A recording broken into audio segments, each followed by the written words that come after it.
இனிமே கண்ணை மூடிட்டு கடலை எண்ணெய் வாங்கலாம். ஏன்னா மந்த்ரா கடலை எண்ணெய் இதயத்தின் தயாரிப்பு. வறுக்க பொரிக்க ஏன் எல்லா சமையலுக்கும் மந்த்ரா தான். மந்த்ரா கடலை எண்ணெய், அபார ருசி, ஆரோக்கியமான உடல் நலம்.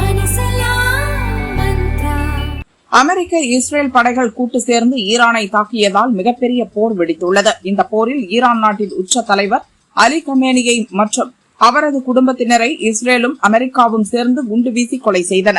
இது ஈரான் மட்டுமின்றி சர்வதேச அளவில் பெரும் பதற்றத்தை ஏற்படுத்தியுள்ளது. உலகம் முழுதும் உள்ள ஷியா முஸ்லிம்கள் கமேனி கொலைக்கு கண்டனம் தெரிவித்து போராட்டத்தில் குதித்துள்ளனர். அமெரிக்கா மற்றும் இஸ்ரேலுக்கு எதிராக பாகிஸ்தானிலும் பயங்கர போராட்டம் வெடித்தது. கராச்சி நகரில் இருக்கும் அமெரிக்க துணை தூதரகத்தை நோக்கி கொத்து கொத்தாக ஷியா முஸ்லிம்கள் படையெடுத்தனர். உச்சகட்ட பாதுகாப்பு போடப்பட்டிருக்கும் இடத்தில் தடையை மீறி புகுந்த போராட்டக்காரர்கள் வன்முறை வெறியாட்டத்தில் ஈடுபட்டனர். பாகிஸ்தான் போலீசாரால் அவர்களை தடுக்க முடியவில்லை.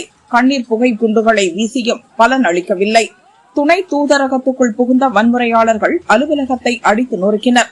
தீ வைத்தும் அட்டூழியம் செய்தனர். கமேனியை கொலை செய்த இஸ்ரேல் அமெரிக்காவுக்கு எதிராக கோஷம் போட்டனர். அமெரிக்க துணை தூதரகத்தில் அந்த நாட்டின் கடற்படை வீரர்கள் நிறைய பேர் பாதுகாப்பு பணியில் ஈடுபட்டிருந்தனர். நிலைமை கைமீறி போவதை உணர்ந்த வீரர்கள் வன்முறையாளர்களை நோக்கி சரமாரியாக சுட்டனர். பாகிஸ்தான் போலீசாரும் தடியடி நடத்தினர். அந்த இடமே போர்க்களமாக மாறியது. இதில் போராட்டக்காரர்கள் 10 பேர் கொல்லப்பட்டனர். 10க்கும் மேற்பட்டோர் பலத்த காயமடைந்தனர். பலி எண்ணிக்கை மேலும் உயரக்கூடும் என்று கராச்சி போலீசார் கூறுகின்றனர்.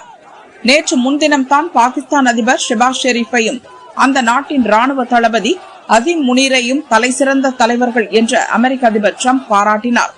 அதற்குள் தாங்கள் யார் என்பதை டிரம்புக்கு பாகிஸ்தானியர்கள் இப்போது நிரூபித்து காட்டிவிட்டனர்.